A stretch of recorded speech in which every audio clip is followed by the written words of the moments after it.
A ver, ¿y si la forma en que siempre hemos contado la historia fuera en realidad parte del problema? Hoy vamos a darle una vuelta a cómo la crisis planetaria que vivimos nos obliga a mirar el pasado con unos ojos completamente distintos. Venga, que nos metemos de lleno. Todo, absolutamente todo empieza con la perspectiva. Fijaos en esta imagen que es muy sugerente. Nos lanza una idea que es clave. Nuestra forma de entender la realidad no es un simple espejo, sino que la moldea, la construye, y esta idea es fundamental para todo lo que vamos a explorar. Para entender cómo pensamos hoy, tenemos que hacer un viajecito en el tiempo, directos a la antigua Grecia, porque fue allí donde se produjo uno de los cambios de mentalidad más radicales, pero de verdad, de toda la historia de la humanidad. Y aquí lo vemos perfectamente. El choque de dos mundos. Por un lado, Zeus. Él representa un universo que se rige por el capricho de los dioses, por relatos divinos, por fuerzas que no podemos entender. Y por el otro, Platón y Aristóteles, que son el símbolo de un intento totalmente nuevo de explicar el mundo, pero usando la lógica y la observación. O sea, que aquí está la clave de todo, ¿no? El paso del mito al logos. El mito te explica el mundo con cuentos, con narraciones fantásticas donde todo pasa porque un dios lo ha querido. El logos, en cambio, busca principios en la propia naturaleza. Usa el razonamiento, el análisis crítico. Es un cambio brutal, que sentó las bases de todo nuestro pensamiento occidental. Pero claro, esta nueva lente de la razón no siempre ha sido tan objetiva como parece. Vamos a ver ahora un ejemplo muy claro de cómo una visión del mundo muy concreta puede distorsionar por completo lo que leemos en los archivos históricos. Mirad, os presento a Juan Jacobo Baegert, un misionero jesuita que pasó 17 años en la Baja California allá por el siglo XVIII. Escribió una crónica sobre su experiencia y, bueno, lo que escribió nos dice tanto sobre cómo era el lugar como sobre la mentalidad de la época. Escuchad con atención porque así tal cual arranca su crónica. Es que es tremendo. El desprecio no es solo hacia la tierra, que considera un secarral inútil, sino hacia su gente, a la que llega a comparar con bestias. Es una visión del mundo que lo filtra todo a través de la utilidad y de una supuesta superioridad.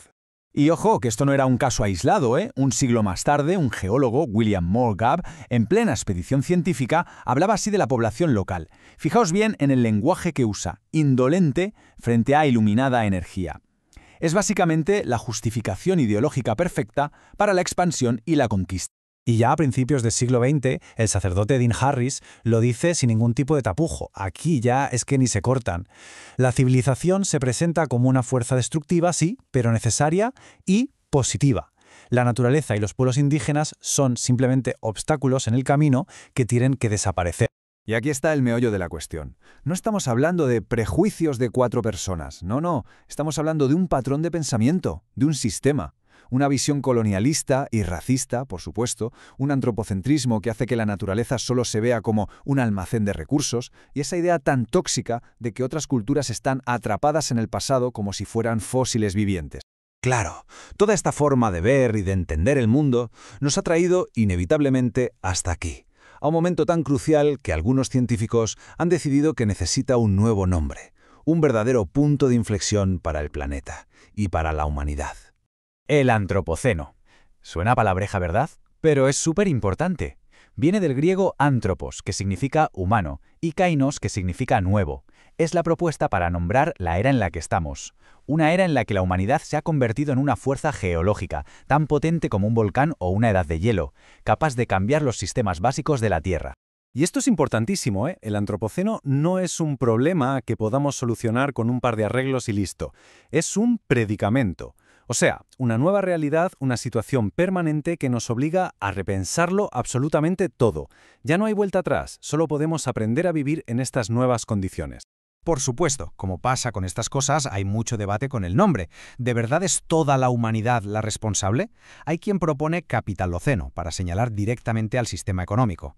Otros, como la pensadora Donna Haraway, sugieren cthulhuceno, para que no se nos olvide que vivimos en un mundo de relaciones súper complejas entre miles de especies, no solo la nuestra.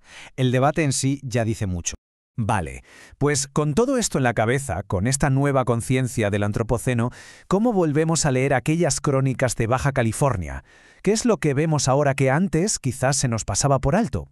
Pues esto supone un desafío enorme para la historia como disciplina. Tiene que cambiar.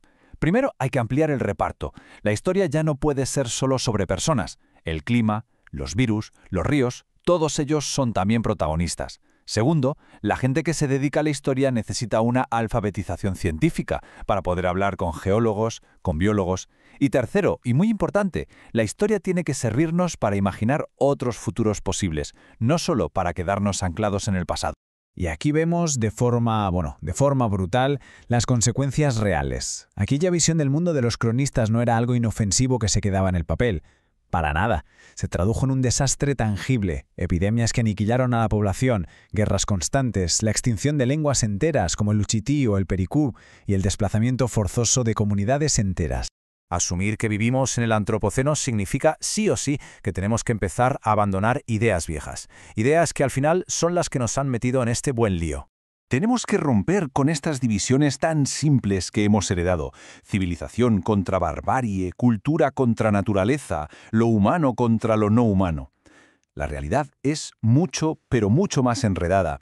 El Antropoceno nos está gritando que la naturaleza no es un decorado de fondo para nuestra historia. Somos una parte más de ella.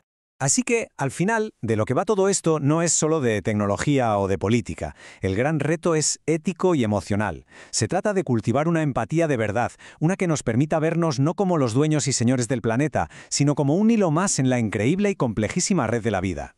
Y claro, después de darle esta vuelta al pasado, la pregunta sobre el futuro es inevitable. Si el propio planeta está registrando lo que hacemos en sus rocas, en su clima, en sus especies, ¿qué tipo de relato estamos dejando para la posteridad? La respuesta, nos guste o no, la estamos escribiendo justo ahora.